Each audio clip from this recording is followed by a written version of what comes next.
The First Nation version is an attempt to capture the style of an oral storyteller in English, worded in a way Native people can really relate to.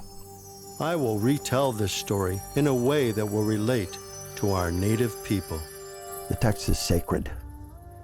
The text needs to be communicated in a way that people will understand it in the best way you possibly can do it. That's a guardrail. Secondly, you have to honor culture. You have to understand that everybody hears things differently. And people of different cultures, even though they've learned English, many of them still maintain a way of thinking that came from their original tongues and their original languages, especially since we're only sometimes one generation away. And many of the Native staff, even today, they're already, they're not language speakers, but they can understand much of their language, and they were taught to think in traditional ways. And so that thought process does come over to English somewhat. He broke the fry bread into smaller pieces and gave them to us to give to the people. My Indian name is Gitchianimikim and Nomashkiki Manadu. It was given me by my mentors. It means voice of great thunder with a good medicine spirit. I'm also known as Terry. And my name is Donnie Begay. I am currently from Albuquerque, New Mexico, where I live with my wife and 3 kids, and I've been on staff for about 13 years with Crew now. Well, I grew up in Michigan, out in the country, in between Lansing and Grand Rapids. I went to school at Lakewood High School. So I did not grow up in my native culture, but I knew from my grandma and from my grandpa on my dad's side that we had native heritage. We had Yaqui on my grandma's heritage, which is out of Mexico and the Arizona area. And also I had what my grandpa called Chippewa. He felt deeply for them, so he healed the ones who were sick. Creator Sets Free was concerned for them and wanted to give them some food. Yeah, so Nations, my wife and I started as college students when we were working with Crew, and we noticed that there was hardly any outreach or even recognition of Native American people even on the college campus, but especially in ministry. And we also wanted them to know the story of Jesus and who he was, and doing that in a relevant way, using our cultural heritage, language that makes sense to us, and to just be able to tell the story of Jesus to our own people and to other Native American people who have heard it, but heard it in a way that didn't make sense to them or was presented to them in a forceful way, either as a child or as an adult. So we just wanted to be able to tell people the same story that affected my wife and I's life, following Jesus and in our own cultural, authentic way, and to be able to bring in people in that conversation of what it means to be a follower of the Jesus way and as an indigenous person at the same time.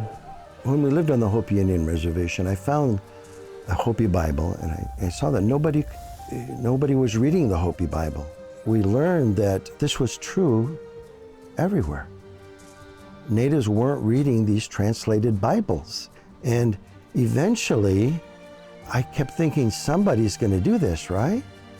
Somebody's going to come along. I mean, I'm not qualified to translate the New Testament. And it was just, to me, like an overwhelming project. I mean, I was well studied in the Bible. I knew my scriptures. I was pastoring and teaching. I'd had Bible school classes and things like that. But man, I wasn't a trained translator.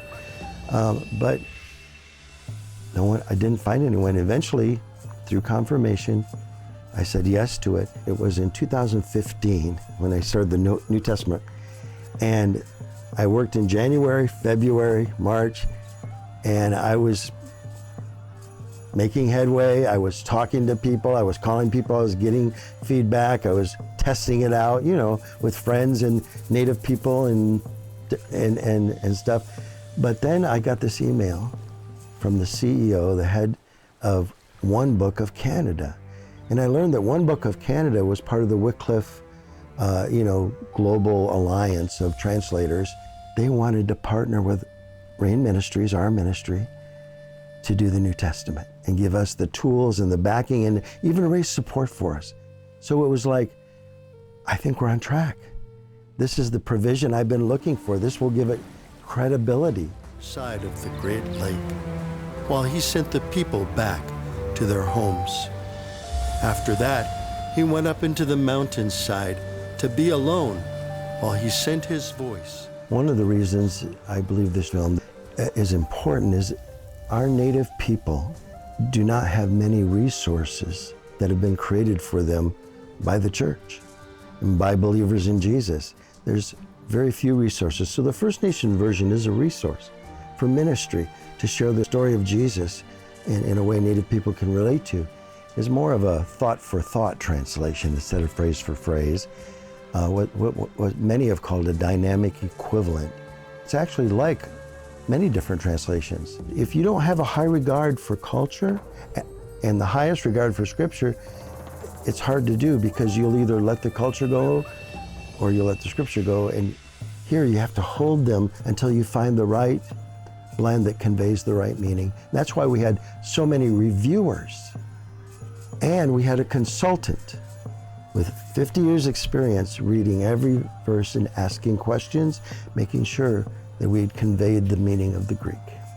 It really is like other translations, but what is different also is we translated the meaning for the first time that I know of all the names of people and places like Abraham. We all know what the meaning of Abraham's name, right? Father of many nations. And Paul says he is the father of many nations. That's what his name means. And so all the names have meaning. We know Yeshua means God or creator, delivers, sets free, saves. So we took creator for God, sets free for the meaning of deliverance, because he will set his people free from their bad hearts and their broken ways. So we're conveying the same message with different English words because our native people are speaking English words and they're speaking the English language, so we need words that relate to them.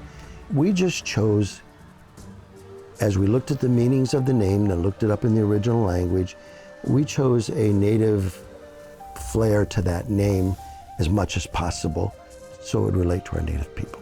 I think through this video, it would be a great way to introduce people to the story of Jesus, one of many stories.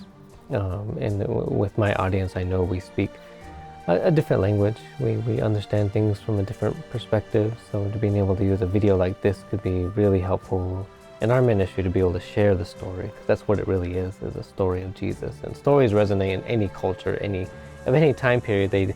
That's how we teach children, that's how we teach adults. So having a video form, especially for our current world where media, so it's everywhere. So having a video like this could be a great way to introduce not only ourselves to a person we're talking to, but also in a way to show them, the story that has affected our lives so much, and to do that in a way that's not forceful, but fun through, an animation video. Creator sets free came near them, walking on the water. When his followers saw him, they cried out in terror, "It is a ghost spirit." But he heard their cries and called out to them, "Do not fear." When he felt how strong the wind was, fear took hold of him. He began to sink and cried out, "Wisdom keeper, save me." Most of our native people have heard some kind of Christian preaching. They watch Christian television, they watch different things. Many of them grew up in church and they heard the message of the gospel preached in so many ways, but it's mostly been done through a monocultural approach and a monocultural way. Culture is something God has given all different people. This translation, I think, can be a beginning to helping people see that there's beauty in cultures, and sometimes looking at the Creator, at God, through different lenses and through different expressions. All of our beauty of the different cultures all start respecting each other, loving each other. My hope for anyone who sees this film is that it will raise people's curiosity. For Native people, I want Native people to be curious about who Jesus is. Who is this man who could walk on water?